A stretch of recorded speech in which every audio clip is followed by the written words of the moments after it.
नमस्कार, सत श्री अकाल, राम राम सा, खम्बा गणी वणक्कम प्रणाम। आप सभी का ऑल्टरनेट मीडिया में फिर से स्वागत है। हमारे साथ जुड़े हुए मेजर जनरल सुधाकर जी, और मेजर जनरल सुधाकर जी को लाने के पीछे आज एक बहुत बड़ी वजह है।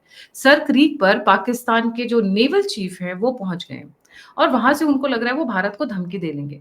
सर क्रीक पे बहुत ज्यादा डेवलपमेंट्स इस वक्त बढ़ चुकी हैं, बहुत ही tense situation. Let's try and understand कि हो क्या रहा है वहां पर, क्योंकि मोदी जी की विजिट, उसके बाद राजनाथ सिंह का बयान और कुछ ऐसी डेवलपमेंट्स हो रही हैं जो हम शो के दौरान डिस्कस करेंगे कि Sir Creek has become a point where the world's eyes are focused right now. पूरी दुनिया की नजरें सर क्रीक पे। Sir, a very warm welcome on the show. जी सर। Thank you Gayatri. ये जो जगह है सर क्रीक एरिया, ये रन ऑफ कच्छ में है।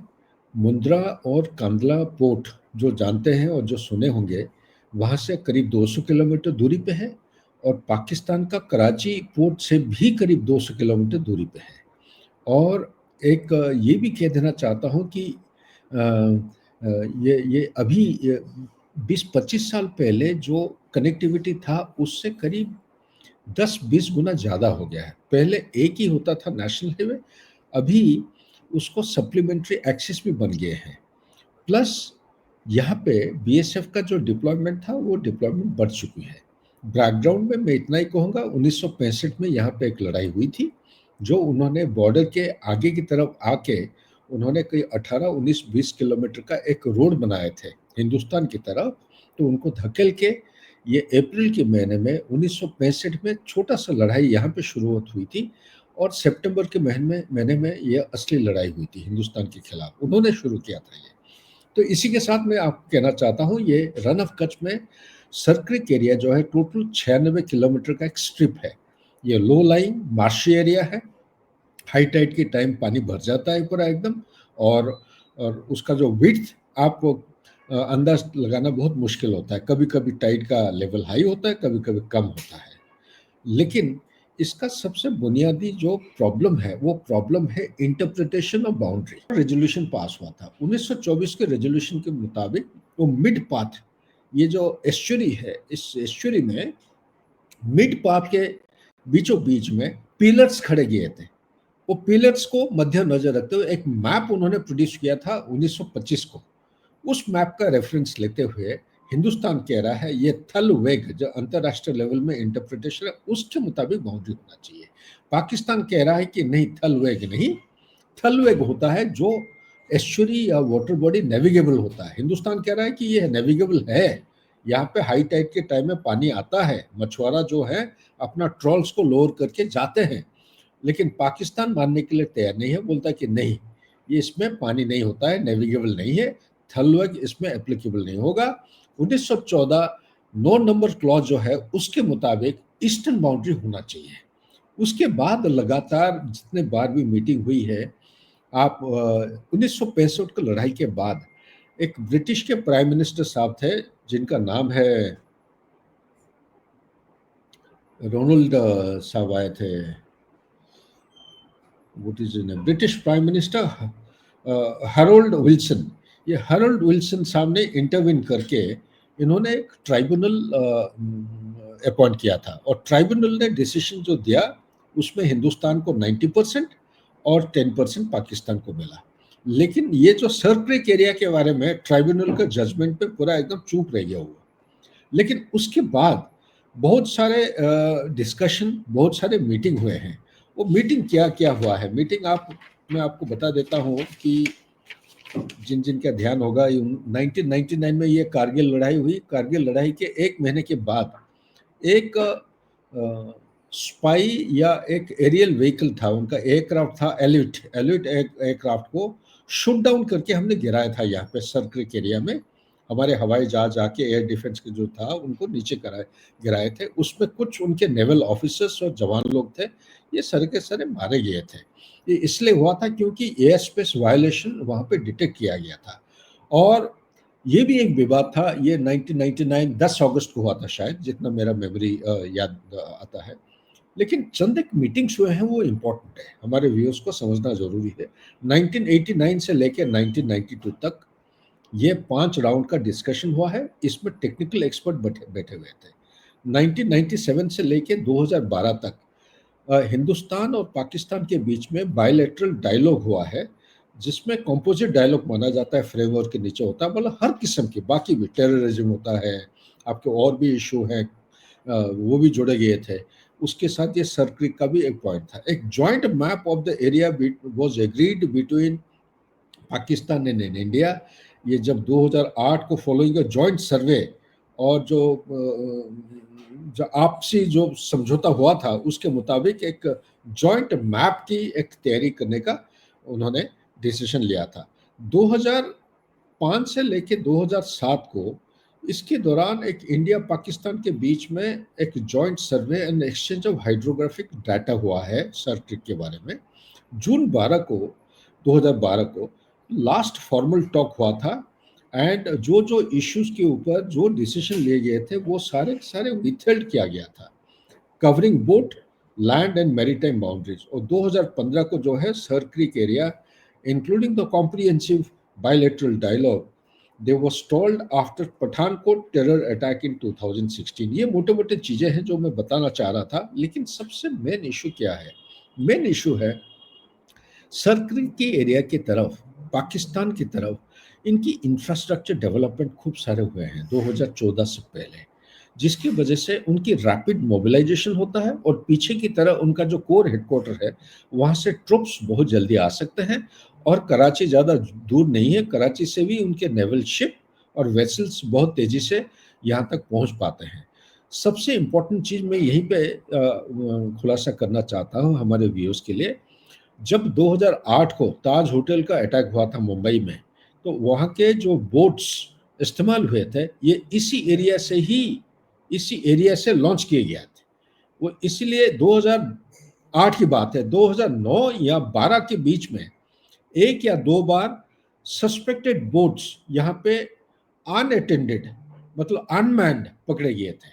तो वो टेरर अटैक का वो काफ़ी संदेह किया गया था, बहुत सारे वहाँ पे सर्च ऑपरेशन वगैरह किए गए थे, कुछ पकड़ा नहीं गया था, लेकिन सस्पेक्ट किया। बट मेन चीज़ है, मैं कहना चाहता हूँ कि 2008 का जो ताज होटल का जो हमला हुआ था मुंबई में, उसकी जो शुरुआत है ये बोट्स यहीं से ही लॉन्च किए गए थे, ये इंपॉर्टेंट चीज़ है।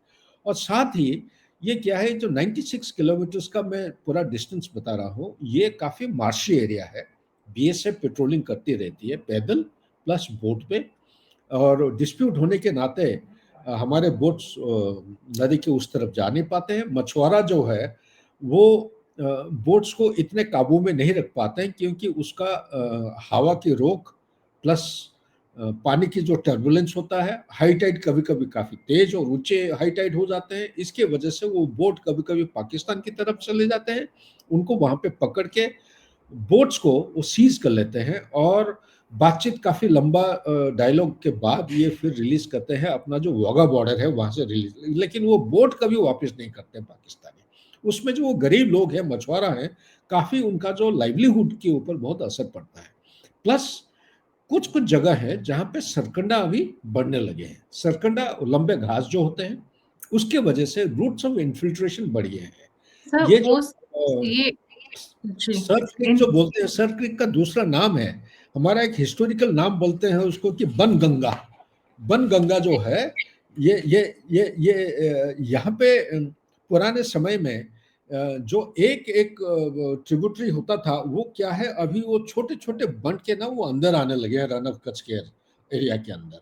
तो ये सारे सुटेबल रूट्स ऑफ इन्फिल्ट्रेशन बन रहे हैं, क्योंकि उनको routes of selected avenues, infiltration routes मिल रहे हैं। प्लस ये भी एक जगह है जहां पे ड्रोन वॉरफेयर स्टार्ट हो गया, ऊपर से हवा से ड्रोन की मदद से हथियार, नार्कोटिक्स, काउंटरफिट करेंसी, एक्सप्लोजिव्स, ये भी ट्रांसपोर्ट होने लगे हैं भुज वाले एरिया में। भुज, रन ऑफ कच्छ, ये जो मिलता जुलता एरिया है।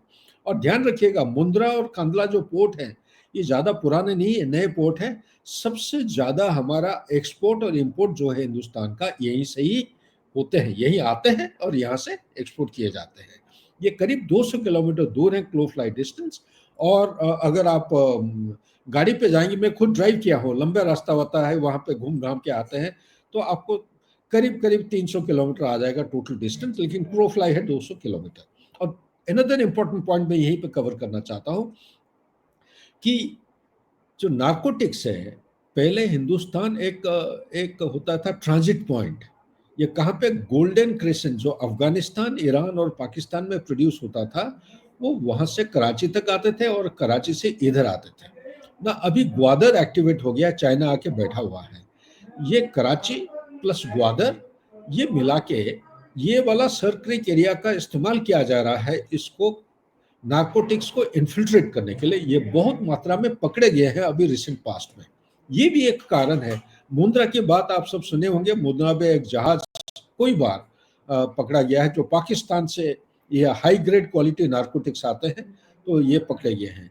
और last but not the least मैं यहीं पे कहना चाहूंगा कि इनकी infrastructure development, billeting facility, connectivity, airfield पास होने की वजह से इनकी फोर्स लेवल की मात्रा काफी बढ़ गई है पिछले 2 से 5 साल के अंदर। इसलिए मेरे मुंह से निकला था कि मेरे अंदाज से जब तक ये बॉर्डर डिस्प्यूट हल नहीं करेंगे, तब तक ये पाकिस्तान उसका फायदा उठाने की कोशिश करेगा। जब मैं पाकिस्तान का बोलता हूं, इसका मीनिंग ये है कि अगला कोई भी लड़ाई पाकिस्तान के साथ होगा, वो पाकिस्तान नहीं होगा, उसके पीछे होगा चाइना, जिसको आपको पिछले शो में मैंने बताया था कि चेंगडू उनका वेस्टर्न थिएटर कमांड हेडक्वार्टर और रावलपिंडी के बीच में ये केबल बिछा हुआ है ऑप्टिकल फाइबर का। प्लस पाकिस्तान का जो कंप्लीट एरिया है 1800 किलोमीटर लंबाई और चौड़ाई है 700-800 किलोमीटर। यहाँ पे जगह जगह उसका रेंज देख के बाइडू स्टेशन एस्टेब्लिश किए गए हैं। बाइडू स्टेशन से क्या होता है, उनका इंटरनेट प्लस वाईफाई की फैसिलिटी प्लस मोबाइल कनेक्टिविटी, ये सब सैटेलाइट कंट्रोल कनेक्टिविटी इंप्रूव किया गया है। और ये जो 5G नेटवर्क है, 4G एंड 5G, ये भी कंप्लीट पाकिस्तान में बॉर्डर के साथ साथ, मेरे पास ये रिपोर्ट आया है लेकिन कोई सबूत तो है नहीं, ओपन सोर्सेज से इसको ज्वाइन करके हम अंदाज लगा रहे हैं पूरे आईबी के साथ ना केवल चाइनीज की मौजूद प्रेजेंस है, बल्कि ये कनेक्टिविटी काफी हद तक इंप्रूव हो चुका है। एंड इसी का एक छोटा सा मैं पहलू खत्म करता हूं यहीं पे कि ये एक ऐसा देश है, पूरा विश्व में मिलिट्री जो होता है, एक देश से दूसरे देश में एमएस मिलिट्री सेक्रेटरी पोस्टिंग नहीं जाते हैं 2 साल 3 साल 5 साल। ये एक ऐसा देश है, इनके ऑफिसर्स जैसे जोहर चाइना में जाते हैं वेस्टर्न थिएटर में, और चाइना के वेस्टर्न थिएटर के ऑफिसर जैसे जोहर यहाँ पे आते हैं 2-2.5 साल 3 साल की पोस्टिंग के लिए। इससे आप अंदाज लगा सकते हैं, जैसे गिलगिट बाल्टिस्तान में पहले 15,000 के पुलिस फोर्स होते थे। चाइना का police force, they are actually not police force, they are army people. जो उनका फौज का नफरी पहले 4.9 मिलियन होता था 1949 में, उसको उन्होंने धीरे धीरे कम करके अभी आ गया 2 मिलियन, यानी कि 20 लाख। अगले चंद एक सालों के अंदर उसको कम करने की प्रयास कर रहे हैं। ये जो नफरी वहां से कम हो रहे हैं, वो उन्होंने क्या किया है, पैरामिलिट्री फोर्स में उनको साइड स्टेप कर रहे हैं। तो वही है, फौजी है लेकिन पुलिस की वर्दी पहन के आपको गिलगिट बाल्टिस्तान में मिलेंगे। लाइन ऑफ एक्चुअल कंट्रोल में मेरे रिपोर्ट के मुताबिक 11,767 के आसपास है। आईबी के साथ करीब करीब 2 या 3 डिवीजन, यानी कि 45,000 से ज्यादा नफरी आ चुके हैं। इनका कम्युनिकेशन डायरेक्ट चाइना के साथ होता है, 2-2.5 साल की पोस्टिंग के लिए आते तो हैं। आप कह रहे हैं जो सर्च में जो पाकिस्तान की साइड से जो लोग हैं, those are the commandos of the Chinese army, आप ये कह रहे हैं? आज जो फोटो आया है एक पाकिस्तान से, कोई एक सोशल मीडिया से आया है, जो उनके चीफ साहब आए हैं और नेवल वेसल में बैठ के जा रहे हैं, यही है मेरे ख्याल से, यही क्लिप है। जा रहे हैं लोग सब पाकिस्तान के जय जय पुकार रहे हैं, सब हाथ ऊपर उठा के। ये तो पाकिस्तान का, उसमें तो चाइनीज कोई नजर नहीं आएगा, लेकिन चाइनीज आके वहां पे बैठे हुए हैं, सिविल कंपनी के साथ नाम ले रहे हैं कि काम कर रहे हैं उनका mining activity, infrastructure development, BRI project की डेवलपमेंट वगैरह वगैरह। असलियत में ये चाइना को मदद करने की जो उन्होंने एक ड्रिल सेट कर रखा है, ये आज का नहीं है, 2021 से शुरू हुआ है। पहले आपका प्रोग्राम में मैंने बताया था 5 अगस्त 2019 को जो एब्रोगेशन ऑफ आर्टिकल 370 हुआ था, उसके बाद 9 अगस्त को 2019 फॉरेन मिनिस्टर ऑफ पाकिस्तान सीधा एयर डैश किए थे चाइना में। उन्होंने एक काउंटर स्ट्रेटेजी बना रखा है हिंदुस्तान को चेक्स एंड बैलेंसेस में रखने के लिए। इसका एक्सटेंडेड स्टैंड ऑफ, ये जो कम्युनिकेशन का जो ऑप्टिकल फाइबर बिछाना और उनके जो एक्सचेंज ऑफ ट्रूप्स करना, बाइड्यूक सिस्टम सैटेलाइट कनेक्टिविटी इंप्रूव करना वगैरह वगैरह इसमें जुड़े हुए हैं। और 2020 और 2024 दिसंबर के बीच में इनकी जो मिलिट्री हार्डवेयर है, ये इंपोर्ट बढ़ गया है 81% हो गया। पहले ये करीब 37 या 40% होता था, वहां से उठ के 81% हो गए। और आने वाले समय में उनके बड़े जो F-16, F-35 का जो रिवर्स इंजीनियरिंग से उन्होंने प्रोड्यूस किया है, उसको बोलते हैं कि JF-35 या उनका J-17, इस तरह F-16 को नाम दे रखे J-17। इस किस्म की जो हवाई जहाज कुछ दिए हैं, आने वाले समय में भी वो देंगे। उनका ये प्लान है। अभी फिलहाल डोनाल्ड ट्रंप मुनीर को लेके गोद में बिठा रखा है, इसलिए थोड़ा सा ठंडा मामूल उनका हल है, थोड़ा सा ठंडा हो गया है। लेकिन आने वाले समय में मेरे अंदाज के मुताबिक ज्योग्राफी को कोई चेंज नहीं कर सकता है। प्रॉक्सिमिटी और कनेक्टिविटी होने के नाते उसका फायदा जरूर चाइना उठाएगा, और ग्वादर में 40 साल का जो लीज ले रखा है, उससे वो फायदा ज्यादा से ज्यादा उठाने की कोशिश करेगा। अरेबियन सी में चाइना और पाकिस्तान दोनों मिलकर ये डोमिनेट करने की कोशिश करेंगे। Then why is the Pakistan Army chief going to Sir Creek? Is he preparing for war? Because there's a heightened activity उनकी साइड से. सर बहुत ज़्यादा हाँ, एक्टिविटीज है. ये बहुत इंटेलिजेंट सवाल पूछा है। सिंपल लग रहा है, लेकिन बहुत गहरा और इंटेलिजेंट सवाल है। मेरे विचार के मुताबिक हिंदुस्तान को ऑपरेशन सिंदूर में उनको इतना धक्का मिला है कि वो हजम नहीं कर पाए। अभी भी उनको होश नहीं आया है। और आप देखें, 47-48 के बाद जितने भी लड़ाई हुए हैं, हर लड़ाई में अच्छी तरह पिटाई हुई है हिंदुस्तान की तरफ से, लेकिन वो हमेशा बोले हैं कि भाई हम तो जीते हैं, हम जीते हैं। और हर लड़ाई के बाद उन्होंने कुछ ना कुछ कार्रवाई, पर्टिकुलरली जो लिबरेशन ऑफ बांग्लादेश के बाद उन्होंने ये प्रॉक्सी वॉर को शुरू किया है। और ये प्रॉक्सी वॉर ज्यादातर जम्मू कश्मीर प्लस जो जो आपको मैंने रीजनल कैलिफेट इसके पिछले पॉडकास्ट में मैंने समझाया था, आईएसआई और आईसिस दोनों मिल के कोलाबोरेट करके बना रहे हैं।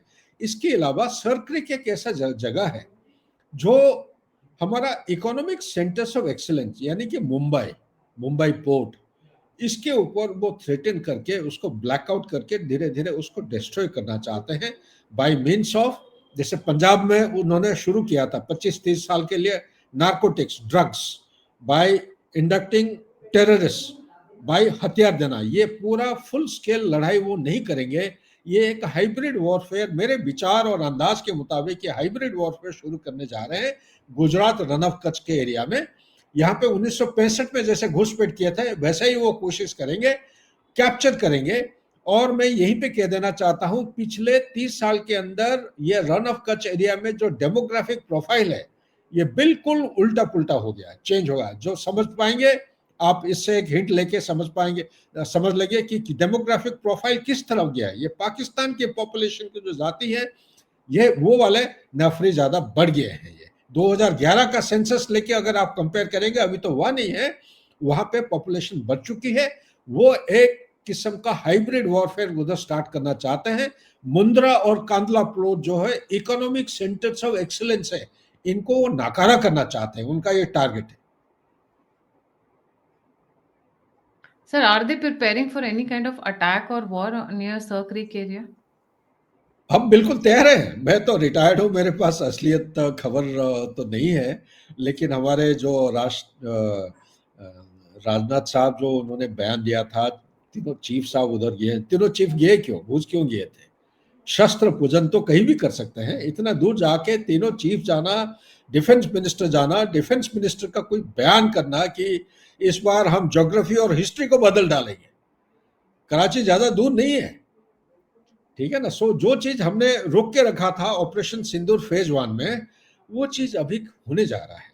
ये बड़ा जबरदस्त एक ऐसा पिटाई होगी पाकिस्तान का, मतलब उनको समझ में नहीं आएगा कि हुआ क्या। ये काफी जोरदार एक प्लानिंग चल रही है, और उसको एक मुंह तो जवाब जो chief of the army staff, मेरे ख्याल से कहीं मैंने पढ़ा था, उन्होंने एक स्टेटमेंट दिया है, इस बार अगर छेड़खानी करने की कोशिश की तो हिंदुस्तान जो है यह यकीन करेगा कि पाकिस्तान का जो नक्शा है इस प्लानेट धरती के ऊपर से पूरा कंप्लीटली वाइप आउट किया जाएगा। वो इस किस्म की ये प्लानिंग की जा रही है। कैसे होगा उसका गहराई में मुझे नहीं पता है, और मेरा ये सुझाव है, इसके बारे में ज्यादा सवाल जवाब करना ठीक नहीं है। डोमेन एक्सपर्ट्स है, उनके ऊपर छोड़ दीजिए, उनके ऊपर विश्वास रखिए। जी, thank you so much sir. Sir Creek is boiling hot. वहां पर एक नई बटालियन लॉन्च हुई है, इसका नाम है क्रोकोडाइल कमांडोज। द वे, मतलब crocodile, you know, they are amphibious, वो पानी में भी रह सकते हैं, जमीन में भी रह सकते हैं। एक नई बटालियन इधर लॉन्च करना, भैरव बटालियन या यूनिट्स को लॉन्च करना, 23 भैरव यूनिट्स को लॉन्च किया गया है। दीज आर सुपर शार्प, मतलब सॉलिड मैन, टेक्नोलॉजी से लेस्ड with special guns and everything. वो पैरा कुछ कमांडोज हैं, तैयारियां बड़े लेवल वो पैरा जी कमांडो, हमारे पास पैरा और पैरा कमांडो जो अलग फोर्सेस है, स्पेशल फोर्सेस, वो एक डिवीजन में जी आते हैं। उसके जी अलावा ये जो भैरव बटालियन है, भैरव बटालियन को सपोर्ट करने के लिए एक अश्नी यूनिट है। अश्नी यूनिट के साथ क्या है? अश्नी यूनिट के साथ ड्रोन सर्वेलेंस कैपेबिलिटी, वो मतलब टारगेट को देखेगा, टारगेट को कैप्चर पूरा होवर करके उसको फिक्स करेगा। 6 चीजें होते हैं। ये जो नया सिस्टम हो रहा है अभी लड़ाई का, एक होता है कि फाइंड, मतलब टारगेट कहाँ पे है। दूसरा है फिक्स, टारगेट को फिक्स किया जाता है, ये हो गया 2। उसके बाद होता है ट्रैक द टारगेट। फिक्स तो कर दिया आपने, वो हलचल हो रहा है तो उसको मूवमेंट उसको ट्रैक करते रहेगा। उसको टारगेट को ट्रैक करने के बाद टारगेट मतलब उसको फायर करिए। एंगेजमेंट, उसके बाद एंगेज एंगेजमेंट के बाद होता है उसको आप एसेस करिए, मतलब डैमेज असेसमेंट का पिक्चर लीजिए। ये होता नहीं है, फोर्स के अंदर सिखलाई के मुताबिक फोटो शोटो नहीं लेते हैं, लेकिन हमारे देश के लोग चलाने लगते हैं पार्लियामेंट में, तो ये भी एक सिस्टम में मिला दिया है। उसको कहते हैं नेटवर्क सेंट्रिक। नेटवर्क सेंट्रिक इसका मतलब एक जवान जो सामने है उसका अवेयरनेस लेवल इतना ज्यादा हो जाएगा कि वो उसको समझ में आएगा पीछे क्या हो रहा है, उसका कमांडर क्या सोच रहा है, उसके बाएं क्या हो रहा है, उसके दाहिने क्या हो रहा है। एक अवेयरनेस का ट्रांसपेरेंसी उसके दिमाग के अंदर, हेलमेट जो पहन रखा है उसके अंदर वो गैजेट्स होंगे, उससे वो कर सकता है। लेकिन ये इतना आसान नहीं है, काफी तैयारी किए हैं और तैयारी के साथ आगे की तरफ बढ़ रहे हैं। उम्मीद है कि ये बिल्कुल हमें सफलता हासिल होगी और इस तरफ वो हासिल होगी जो आप अंदाज नहीं लगा सकते। बस एक जी, ये एक स्पेशल फोर्स है, कमांडो से भी बहुत बेहतरीन है। ये जो बहुत गिगो बेहतर। होते हैं ना, जो इंटरनेट और और ये स्पेशल वर्क के लिए बनाई जा रही है, नॉर्मल स्पेशल वर्क सिविलियन। के लिए, बस बस बस ये स्पेशल वर्क। आप, जैसे अभी म्यांमार की न्यूज आपने देखी, बालाकोट की न्यूज आपने सुनी थी पहले, इस तरीके की स्पेशल एक्शंस के लिए, स्पेशल ऑपरेशंस के लिए बनाए जा रहे हैं, they not for daily purpose, मतलब जो नॉर्मल रूटीन वर्क है। Thank you so much sir for joining. Rajnath Singh का सर क्रीक पे बयान, मोदी जी का वहां जाना, आईएनएस विक्रांत पर जाना, ऐसा लग रहा है कि बड़े लेवल की तैयारियां चल रही हैं, and the preparedness is on all fronts, not only in the east but also on west, not only in the north but also in the south. The preparation is round the clock, 24/7, 365 days. This is huge. ऐसा लग रहा है कि कुछ बड़ी घटनाएं होने वाली हैं जिसकी तैयारियां चल रही हैं, और सर क्रीक पे पहुंचना, वहां से धमकी देना, स्टेटमेंट देना, चाइनीज का पहुंचना, लुक्स लाइक कुछ तो बड़ा पक रहा है। Thank you so much sir for joining. जाने से पहले व्यूअर से रिक्वेस्ट है, प्लीज लाइक, सब्सक्राइब और शेयर करना ना भूलें। अगर आपको हम हमारी सहायता करना चाहते हैं तो नंबर और यूपीआई स्क्रीन के ऊपर है। आप फीडबैक देना चाहते हैं, मुझसे जुड़ना चाहते हैं, इन्फॉर्मेशन शेयर करना चाहते हैं, तो सभी के सभी लिंक्स डिस्क्रिप्शन बॉक्स में। इसी के साथ जय हिंद, जय श्री राम, हर हर Mahadev. Thank you so much.